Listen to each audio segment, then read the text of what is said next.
ਸਲਾਮ ਅਲੈਕੁਮ। ਉਹ ਸਿਆਣੇ ਆਂਦੇ ਨਾ, ਗੂੰਗੇ ਸੁਪਨਾ ਡਿੱਠਾ ਤੇ ਅੰਦਰੋਂ ਅੰਦਰੀ ਪਛਤਾਵੇ। ਗੂੰਗਾ ਵਿਚਾਰਾ ਜਦੋਂ ਖਾ ਵੇਖ ਲੈਂਦਾ ਨਾ, ਉਹ ਕਿਸੇ ਨੂੰ ਦੱਸ ਨਹੀਂ ਸਕਦਾ। ਪਰ ਸਾਨੂੰ ਨਾ ਸੋਹਣੇ ਰੱਬ ਦਾ ਨਾ ਲੱਖਾਂ ਦੀ ਸ਼ੁਕਰ ਅਦਾ ਕਰਨਾ ਚਾਹੀਦਾ, ਉਹਨੇ ਨਾ ਸਾਨੂੰ ਜ਼ੁਬਾਨ ਦਿੱਤੀ ਹੈ।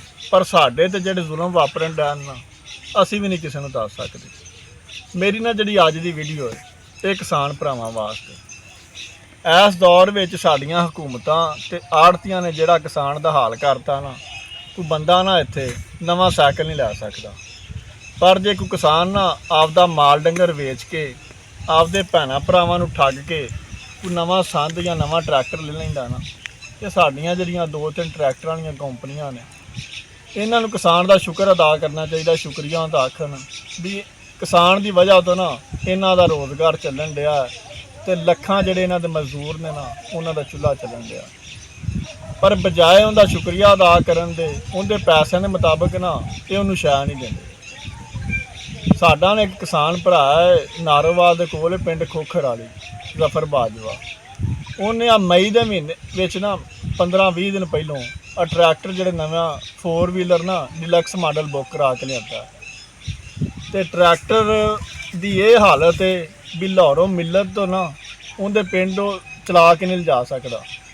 ਤੇ ਮਿਲਤ ਤੇ ਸਾਨੂੰ ਨਾ ਐਡਾ ਕੁ ਅਫਸੋਸ ਹੁੰਦਾ ਪਿਆ ਵੀ ਇਹਨਾਂ ਦੇ ਪੁੱਠੇ ਕਾਨੂੰਨ ਨੇ ਵੀ ਜਿੰਨਾ ਚਿਰ ਕਹਿੰਦੇ ਨਾ 30 ਘੰਟੇ ਨਹੀਂ ਨਾ ਚੱਲ ਜਾਣਾ, ਅਸੀਂ ਇਹਦਾ ਕਲੇਮ ਨਹੀਂ ਕਰਨਾ। ਹੁਣ ਜਦੋਂ ਉਹਨੂੰ ਮਸਲਾ ਹੀ ਉਦੋਂ ਬਣ ਗਿਆ, ਉਹ ਫਿਰ 30 ਘੰਟੇ ਤੁਹਾਡੇ ਕਿਵੇਂ ਵੇਟ ਕਰੇ। ਟਰੈਕਟਰ ਉਂਝ ਨਾ ਜ਼ਮਾਨਾ ਬਣਾਇਆ, ਛੱਡ ਗੱਲ ਦਿਓ। ਸ਼ੇਰ ਦਾ ਬੱਚਾ ਨਾ ਕਿਸੇ ਨੂੰ ਅੱਗੇ ਨਹੀਂ ਲੰਘਣ ਦਿੰਦਾ। ਇਹ ਨਹੀਂ ਉਹ ਭੱਜਦਾ ਬੜਾ, ਪਰ ਜਦੋਂ ਟੁਰਦਾ ਨਾ ਉਹ ਝੋਲੇ ਬੜੇ ਖਾਂਦਾ ਅੱਗੋਂ। ਤੇ ਦੂਸਰੇ ਡਰਦੇ ਨੇ ਕਿਤੇ ਸਾਡੇ ਨਾ ਉੱਤੇ ਨਾ ਚੜ੍ਹਦੇ। ਤੇ ਟਰੈਕਟਰ ਦੀ ਬ੍ਰੇਕ ਬਣਾਉਣ ਵਾਲੇ ਨੇ ਨਾ ਮਾਸ਼ਾਅੱਲਾ ਕਮਾਲ ਕਰਤੀ। ਇੱਕ ਵਾਰੀ ਬ੍ਰੇਕ ਲਾ ਦਿਓ ਨਾ, ਉੱਥੇ ਹੀ ਜੰਮ ਜਾਂਦਾ। ਬਸ ਇਹ ਵੇ ਬ੍ਰੇਕ ਨਾ ਫਿਰ ਹੱਥ ਨਾਲ ਫੜ ਕੇ ਉਤਾਂ ਖਿੱਚਣੀ ਪੈਂਦੀ, ਫਸ ਜਾਂਦੀ ਉੱਥੇ। ਉਹਨਾਂ ਨੂੰ ਇਹੋ ਹੀ ਮਸ਼ਵਰਾ ਵੀ ਨਾਲ ਨਾ ਫਿਰ ਕੋਈ ਇਹਦੇ ਡੰਡਾ ਵੈਲਡ ਕਰ ਦਿਓ, ਚਲੋ ਡਰਾਈਵਰ ਨਾ ਸੌਖਾ ਬਹਿ ਕੇ ਬ੍ਰੇਕ ਉਤਾਂ ਤੇ ਖਿੱਚ ਲਵੇ।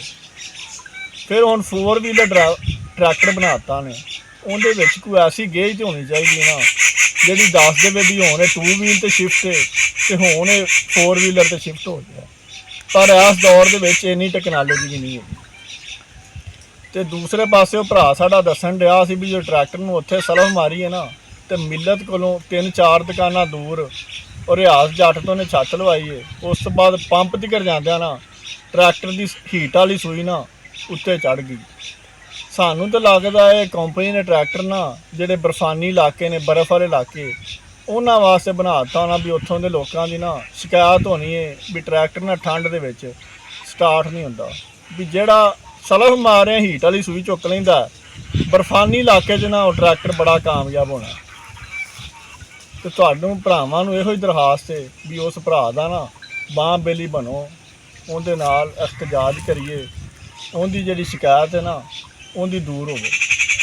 ਨਹੀਂ ਤਾਂ ਜਿਹੜਾ ਕੰਪਨੀ ਨੇ ਆ ਅਸੂਲ ਬਣਾਇਆ ਨਾ 30 ਘੰਟਿਆਂ ਵਾਲਾ, ਇਹਦੇ ਤੋਂ ਵੀ ਭੱਜ ਜਾਣਾ। ਤੇ ਬਾਅਦ 'ਚ ਜਿਹੜਾ ਤੁਹਾਨੂੰ ਗੰਦ ਪਿਲ ਕੰਪਨੀ ਦੇ ਦੇਣਾ ਨਾ, ਤੁਹਾਡੇ ਹਿੱਸੇ 'ਚ ਉਹ ਹੀ ਜਾਣਾ।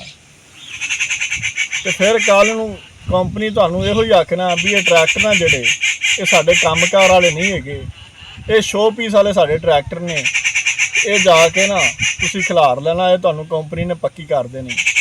ਕੰਪਨੀ ਦਾ ਤੇ ਉਹੀ ਉਹ ਹਾਲ ਬਣ ਗਿਆ ਨਾ, ਜਿਵੇਂ ਕੋਈ ਬੰਦਾ ਸੀ ਨਾ ਉਹ ਪੱਖੇ ਵੇਚਦਾ ਪਿਆ ਸੀ ਗਰਮੀਆਂ 'ਚ, ਹੱਥ ਨਾਲ ਚੱਲਣ ਵਾਲੇ।